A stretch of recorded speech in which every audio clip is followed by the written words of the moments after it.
وقد قال رسول الله صلى الله عليه وآله وسلم نوروا بيوتكم بتلاوة القرآن ولا تتخذوها قبورا كما فعلت اليهود والنصارى۔ گناہ کبیرہ کے سلسلہ میں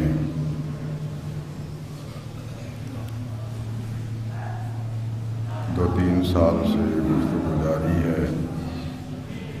آج اس موضوع سے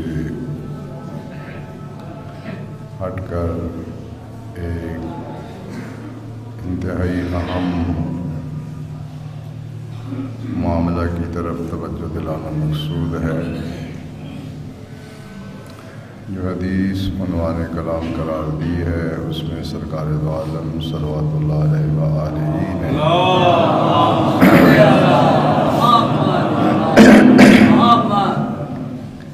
ارشاد فرمایا کہ اپنے گھروں کو منور کرو قرآن کی تلاوت سے، اور انہیں قبریں نہ بناؤ جس طرح کہ یہود اور نصارہ صلوا فی الکنائس والبیع، وہ اپنی نمازیں پڑھتے ہیں اپنے عبادت خانوں میں، کنیسہ میں اور بیع میں۔ وعطلوا بیوتہم، اور اپنے گھروں کو انہوں نے معطل رکھا، یعنی اپنے گھروں میں کسی قسم کی عبادت انجام نہیں دیتے۔ فإن البيت إذا كثر فيه تلاوة القرآن كثر خيره واتسع أهله وأضاء لأهل السماء كما تضيء نجوم السماء لأهل الدنيا۔ اور گھر میں جب کثرت سے قرآن پاک کی تلاوت کی جاتی ہے، اس گھر کی بھلائی اور خیر میں اضافہ ہوتا ہے، اس کے رہنے والوں میں وسعت آتی ہے، اور وہ اعلی آسمان کے لیے ایسے ہی چمکتا ہے جیسے آسمان کے ستارے زمین پر رہنے والوں کے لیے چمکتے ہیں۔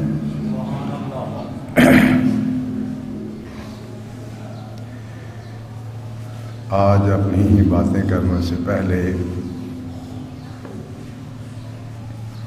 یہ نکتہ، حالانکہ اس کی ضرورت نہیں ہوتی لیکن کہہ رہا ہوں،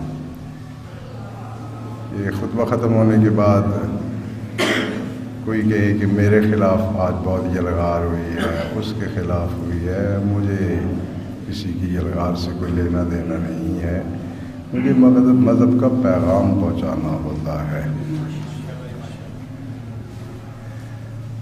کسی کی شخصیت پہ تنقید کرنا میرا مقصود نہیں ہوتا، نہ کوئی اتنا اہمیت رکھتا ہے کہ اسے خطبے میں مورد تنقید قرار دیا جائے۔ یہ اپنی شخصیت کو زیادہ بڑا بنانے کی باتیں ہوتی ہیں کہ مجھ پہ یہ ہو گیا، مجھ پہ وہ ہو گیا، عمومی باتیں ہوتی ہیں اور توجہ دلانی ہوتی ہے۔ کرنا نہ کرنا وہ آپ کا اپنی مرضی کا کام ہے۔ جب اللہ کی طرف سے کوئی جبر نہیں ہے تو میں کون ہوں جو آپ پہ جبر کروں۔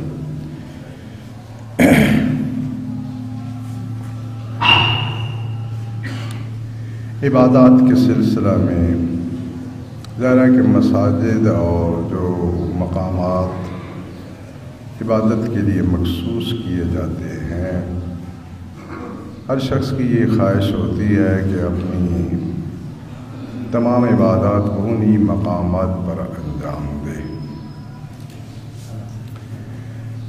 لیکن مساجد کی نسبت بالخصوص مذہب کا نقطہ نگاہ یہ ہے کہ واجب عبادات جو ہیں وہ مساجد میں انجام دی جائیں۔ واجب نماز، حتیٰ مستحب نمازیں بھی مسجد میں نہ پڑھی جائیں، اپنے گھر پڑھی جائیں، اور اسی طرح دعائیں وغیرہ۔ کیونکہ ماہ مبارک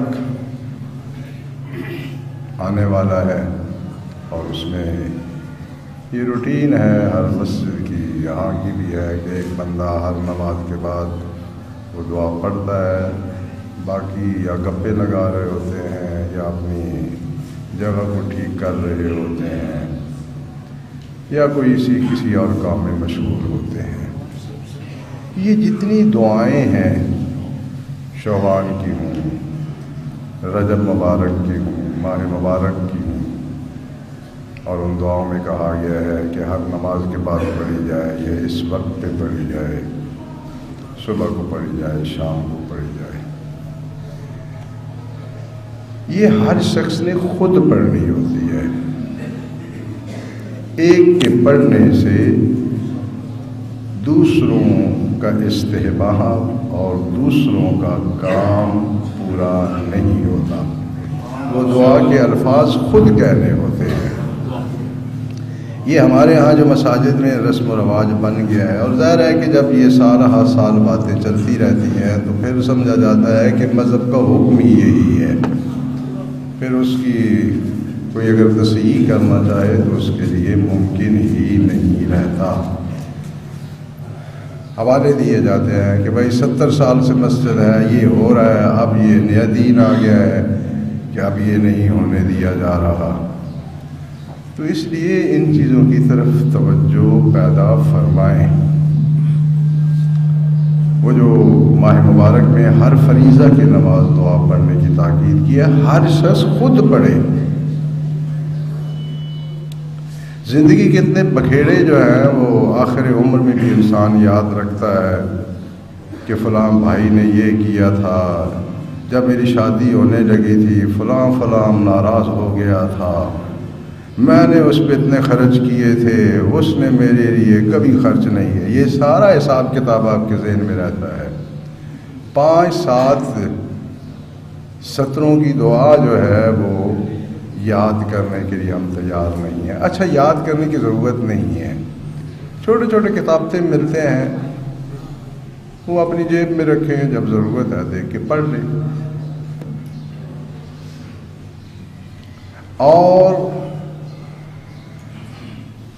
دعاؤں، اذکار اور مستحب نمازوں کے لیے اپنے گھر کو عبادت خانہ بنائیں۔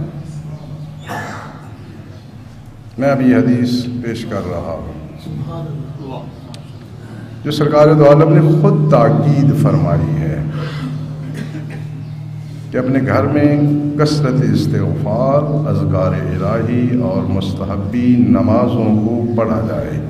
یہ نہیں ہے کہ نماز یہاں اگر آپ پڑھیں گے تو مجھے کچھ تکلیف ہونی ہے، مجھے کوئی تکلیف نہیں ہونی،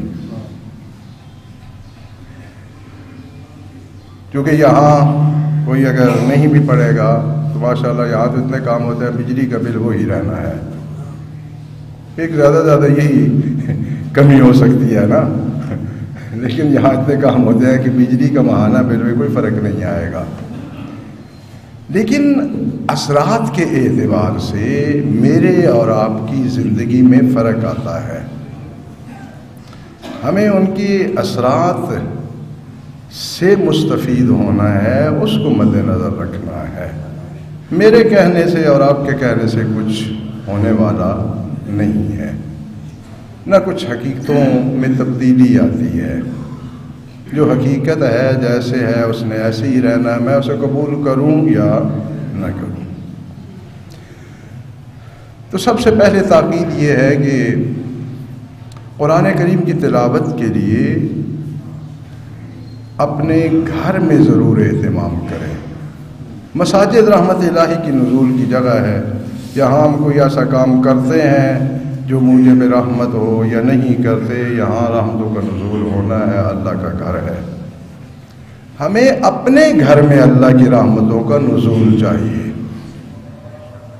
اور ان رحمتوں کے نزول کے لیے شرعی اسباب کا سہارا لینا پڑے گا جو شریعت نے نزول رحمت کے اسباب قرار دیے ہیں۔ ہاں، کسی کو اللہ کی رحمت کی ضرورت نہیں ہے تو بسم اللہ، میرا اس سے کوئی جھگڑا ہے؟ بہت سے لوگوں کو، ایک صاحب میرے پاس آتے تھے بہت پہلے، سالوں کی بات ہے، تو وہ جاتے ہوئے کہتے تھے کہ مولانا میرے لیے دعا کرنا کہ اللہ کے پاس جتنے پیسے دینے کے لیے مجھے ہی دے۔ تو 2-3 دفعہ جب ایسا کم، مجھے بڑا تعجب ہوا، کراچی سے تشریف لاتے تھے، تو انہوں نے کہا جی دیکھیں آپ تعجب تو کر رہے ہوں گے، جب بھی میں آتا ہوں یہی کہتا ہوں. میں نے کہا جی مجھے سمجھ نہیں آ رہی، اب آپ فرمائیں. انہوں نے کہا جی ایمان میرے پاس ہے. ایمان کی دعا کی جاتی ہے نا، ایمان میرے پاس ہے، مجھے پیسوں کی ضرورت ہے، اللہ سے کہیں گے کہ مجھے پیسے دیں بس. تو ایک بندے کو آپ ظاہر ہے اس کے پاس ایمان ہے تو اسے پیسے کی ضرورت ہے.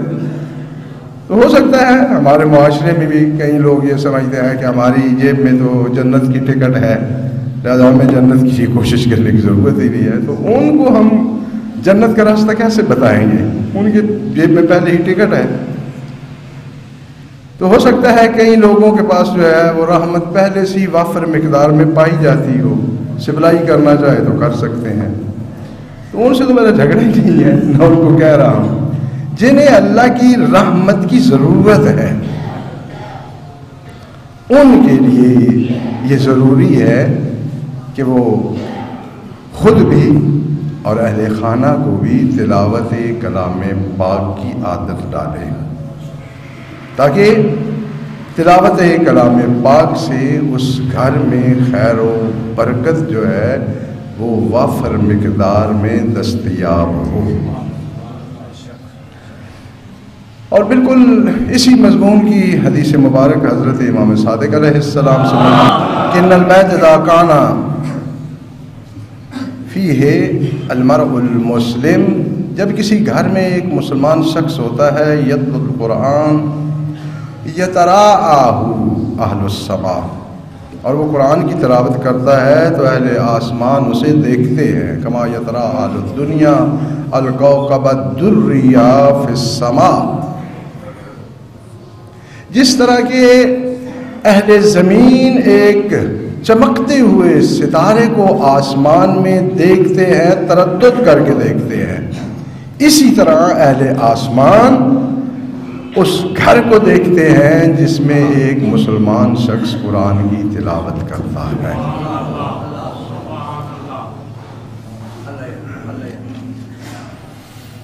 اور امیر المومنین علیہ السلام نے فرمایا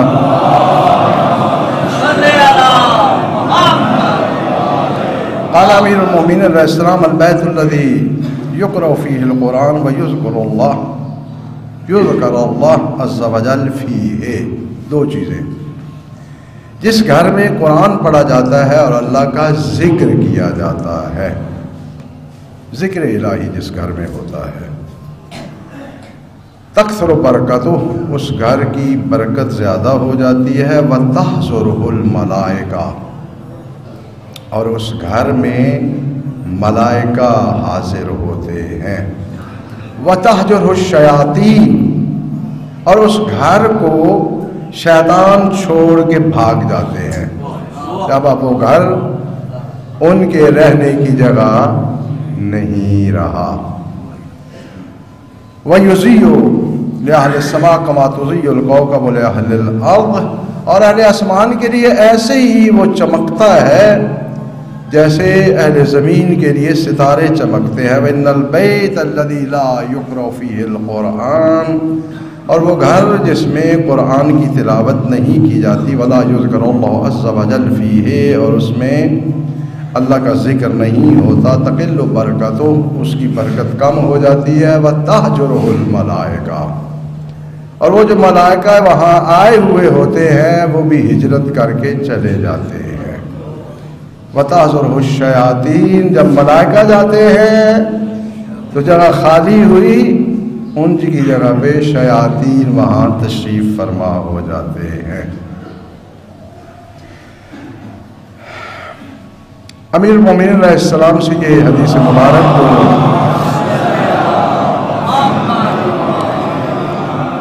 سرکار دو عالم نے ارشاد فرمائی.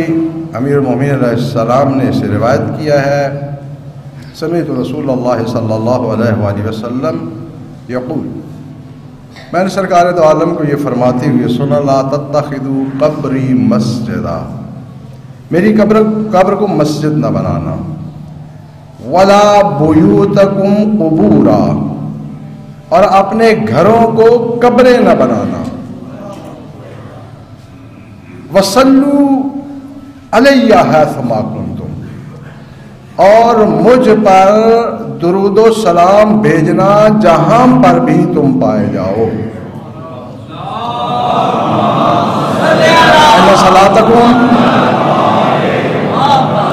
فإن صلاتکم و سلامکم یبلغنی،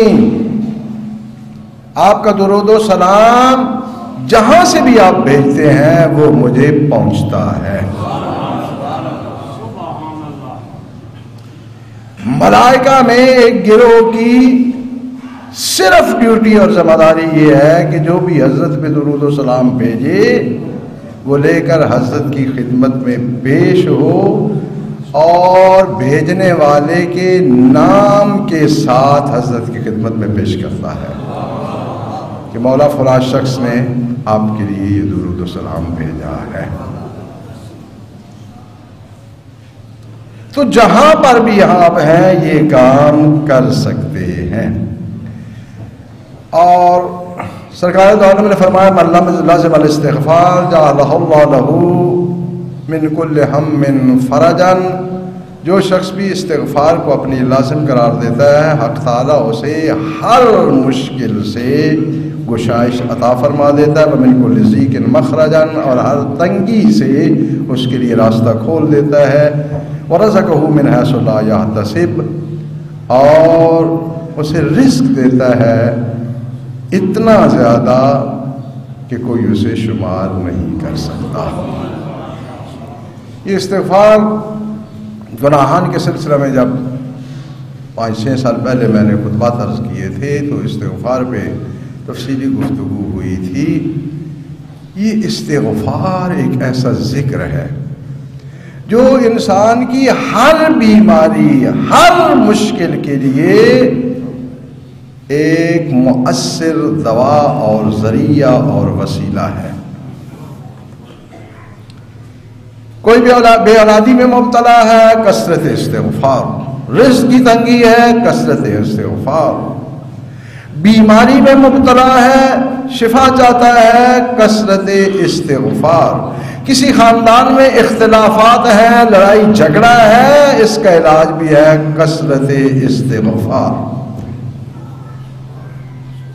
یعنی میری اور آپ کی ہر مشکل کا حل کثرت استغفار. یہ ایسا ذکر ہے، ایسا اس کی بارگاہ سے یہ رابطہ اور لنک ہے جو انسان کی زندگی کے تمام مسائل کا حل دیتا ہے. اور اس کے بعد حضرت نے ارشاد فرمایا اکثر من الاستغفار فی بیوتکم، اپنے گھروں میں زیادہ سے زیادہ استغفار کریں، گھروں میں بیٹھ کے. وفی مجالسکم، اور اپنی محفلوں میں جہاں ہوں وہاں استغفار. وعلی مواعدکم، اور اپنے دسترخوانوں پہ کثرت سے استغفار پڑھیں. وفی اسواقکم، اور اپنے بازاروں میں کثرت سے استغفار پڑھیں. وفی طرقکم، اور اپنے راستوں میں. وَأَيْنَمَا كُنْتُمْ، جہاں ہوں استغفار. فَإِنَّهُ لَا تَدْرُونَ مَتَىٰ تَنزِلُ الْمَغْفِرَةُ. سبحان اللہ. کسی مقام کا استثناء نہیں ہے، جہاں ہیں جس حالت میں ہیں استغفار استغفار استغفار. سرکار نے فرمایا اس لیے کہ آپ کو یہ معلوم نہیں ہے کب اس کی طرف سے مغفرت نازل ہوگی.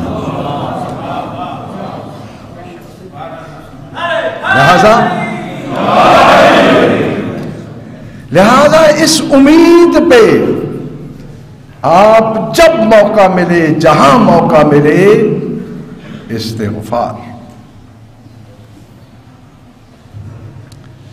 اور بہت اچھی بات ہے، مجالس ہوتی ہیں، مومنین اکٹھے ہوتے ہیں، اہل بیت علیہم السلام کے فضائل اور مصائب کا تذکرہ ہوتا ہے.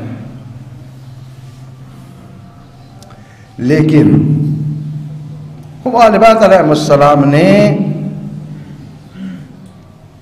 اسی مفہوم کو کہ اپنے گھروں کو قبریں نہ بنائیں، وہاں اللہ کا ذکر ہونا چاہیے، وہاں تلاوت قرآن ہونی چاہیے، وہاں استغفار.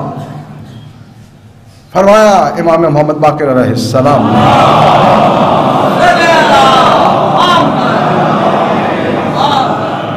تزاوروا فی بیوتکم، تم ایک دوسرے کی زیارت کرو اپنے گھروں میں، بیٹھکوں میں، ہوٹلوں میں، پارکوں میں، گلیوں میں نہیں، اپنے گھروں میں۔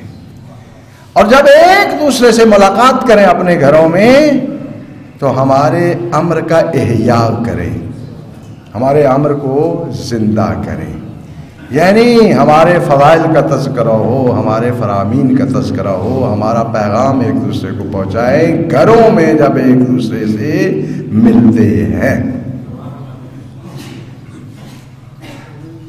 اس پیغام کے پہنچانے کے لیے نہ کوئی وقت ہے نہ کوئی جہاں۔ امر اہل بیت علیہم السلام کا احیاء یہ ہے کہ ہم جہاں ہوں ان کا تذکرہ ہو، ان کے فضائل بھی ہوں، ان کی مصیبتوں کے بھی تذکرے ہوں، اور ان کے فرامین کا بھی تذکرہ ہو، تاکہ امر اہل بیت علیہ السلام کو زندہ رکھا جائے، ایک دوسرے کی زیارت کرے اپنے گھروں میں۔ فإن ذلك حیاۃ لأمرنا رحم اللہ عبدا احیا امرنا، اس لیے کہ آپ جب گھروں میں ایک دوسرے کی زیارت کرتے ہیں تو یہ ہمارے امر کو زندہ کرنا ہے، اور اللہ پاک رحم فرمائے اس بندے پر جو ہمارے امر کو زندہ کرتا ہے۔ تو گھروں میں کس لیے؟ اس لیے کہ ہمارے گھر جو ہے وہ قبروں کا منظر پیش نہ کریں، وہاں ذکر الہی ہو، وہاں ذکر اہل بیت علیہ السلام ہو، وہاں احیاء امر اہل بیت ہو، تاکہ وہ گھر، وہ جگہ اللہ کی رحمتوں کا مرکز بن سکے۔ وقت ختم ہونے والا ہے، صرف ایک جملہ پوری حدیث تفصیلی سے چھوڑ رہا ہوں۔ شاید ماہ مبارک کا مہینہ تھا، تو سرکار دو عالم جو ہے وہ اپنے حجرہ میں تشریف فرما تھے، مسلمان مسجد میں نمازیں پڑھ رہے تھے، تو حضرت کافی دیر تک مسجد میں تشریف نہیں لائے، مستحب نمازیں پڑھی جا رہی تھیں۔ تو کچھ مسلمانوں نے جا کے حضرت کا دروازہ کھٹکھٹایا، بتایا کہ ہم آپ کا انتظار کر رہے ہیں، اس قسم کا موضوع تھا۔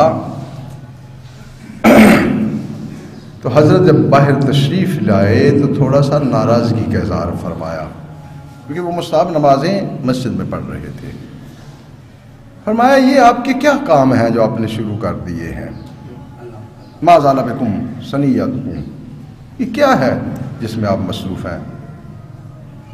حتی ظننت انہ ستکتب علیکم، اب مسجد میں بیٹھ کے یہ مستحب نمازیں اس طرح پڑھ رہے ہیں، وہ مبارک کی وہی نمازیں تھیں جنہیں اب بھی جماعت کے ساتھ کچھ لوگ پڑھتے ہیں، اور ہمارے ہاں جو ہے وہ جماعت کے ساتھ نہیں ہو سکتی۔ تو حضرت نے فرمایا جس طرح آپ اتنی باقاعدگی سے یہاں بیٹھ کے یہ اکٹھے مل کے کام کر رہے ہو، اس سے تو یہ ہے کہ آپ پہ واجب ہو جائیں گی یہ ستکتب علیکم فعلیکم بالصلاۃ فی بیوتکم، تم پر نماز ہے لیکن اپنے گھروں میں پڑھو، یعنی یہ نمازیں آپ اپنے گھروں میں پڑھیں، مستحب نمازیں۔ لہذا اگر ماہ مبارک کے نوافل میں حضرت تاکید فرما رہے ہیں کہ اپنے گھروں میں یہ نوافل پڑھیں، تو پھر عام نمازوں کی بھی جو ہے وہی کیفیت ہے کہ مستحب نمازیں جو ہیں وہ گھر میں پڑھی جائیں۔ فإن خیر صلاۃ المرء فی بیتہ الا الصلاۃ المکتوبہ، انسان کی بہترین نماز اس کے گھر میں ہوتی ہے، مگر واجب نماز وہ بہترین ہوتی ہے کہ اسے مسجد میں پڑھا جائے۔ یہ نہیں ہے کہ مسجد میں پڑھیں گے تو اللہ پاک کا اعوذ باللہ خرچہ بڑھ جائے گا، نہیں، خرچہ بڑھنے کا مسئلہ نہیں ہے، کیونکہ گھروں میں جب آپ عبادت نہیں کر رہے ہیں تو وہ قبر کا منظر پیش کر رہی ہے کہ وہاں کوئی نیکی کرنے والا نہیں ہے۔ آپ کے گھروں کو آباد رکھنے کا، ان تک برکت پہنچانے کا ذریعہ ہی یہ ہے کہ مستحب نمازیں اس میں پڑھی جائیں، قرآن کی تلاوت کی جائے، ذکر الہی کیا جائے، ذکر اہل بیت علیہ السلام سے اس گھر کو آباد کیا جائے۔